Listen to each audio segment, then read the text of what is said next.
رمضان المبارک کا پہلا روزہ منگل 12 مارچ کو ہونے کا امکان 11 مارچ بروز پیر کی شام کو مطلع صاف ہونے کی صورت میں حلال کی رویت بآسانی ممکن ہوگی۔ سردار طاہر محمود کی رپورٹ۔ مرکزی رویت حلال کمیٹی نے کہا ہے کہ رواں سال رمضان المبارک کا پہلا روزہ منگل 12 مارچ کو ہونے کا امکان ہے۔ رویت حلال کمیٹی ریسرچ کونسل کے جنرل سیکرٹری مفتی خالد اعجاز نے جمعرات کو جاری بیان میں کہا ہے کہ 11 مارچ بروز پیر کی شام کو مطلع صاف ہونے کی صورت میں حلال کی رویت بآسانی ممکن ہے، لہٰذا امکان ہے کہ پہلا روزہ منگل 12 مارچ 2024 کو ہوگا۔ انہوں نے کہا ہے کہ 10 مارچ بروز اتوار کی شام دنیا کے کسی بھی اسلامی ملک میں حلال کی رویت ممکن نہیں۔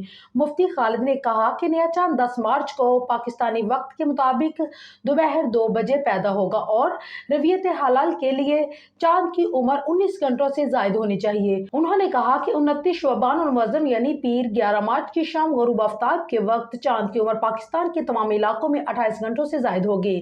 چاند کی رویت کے حوالے سے مزید تفصیلات بتاتے ہوئے جنرل سیکرٹری نے کہا کہ چاند کی رویت کے لیے غروب آفتاب اور غروب قمر کے درمیان فرق کم از کم 40 منٹ ہونا چاہیے اور کراچی میں یہ فرق 73 منٹ، جیوانی میں 74 منٹ، لاہور اور کوئٹہ میں 76 منٹ، اسلام آباد میں 77 منٹ، پشاور، چارسدہ اور مظفر آباد میں 78 منٹ جبکہ گلگت میں 79 منٹ ہوگا۔ انہوں نے کہا کہ پاکستان کے جن علاقوں میں بھی مطلع صاف ہوگا وہاں حلال کی رویت بآسانی ممکن ہوگی، لہٰذا امید ہے کہ منگل 12 مارچ سے رمضان المبارک کا آغاز ہوگا۔ دوسری جانب ایک رپورٹ کے مطابق دنیا بھر کے مسلمان مارچ میں رمضان المبارک کے استقبال کریں گے۔ یوں رواں سال رمضان المبارک 26 سال کے بعد سردیوں میں آ رہا ہے۔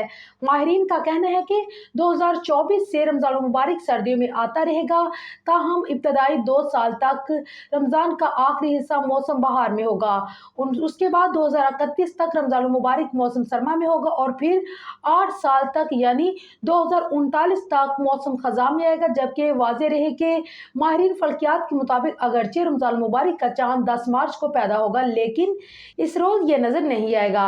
چاند کو 11 مارچ کو واضح طور پر دیکھا جا سکے گا۔ پاکستان میں پہلی تراویح 11 مارچ کی رات کو ہوگی کیونکہ 95% امکان ہے کہ پہلا روزہ 12 مارچ بروز منگل کو ہوگا۔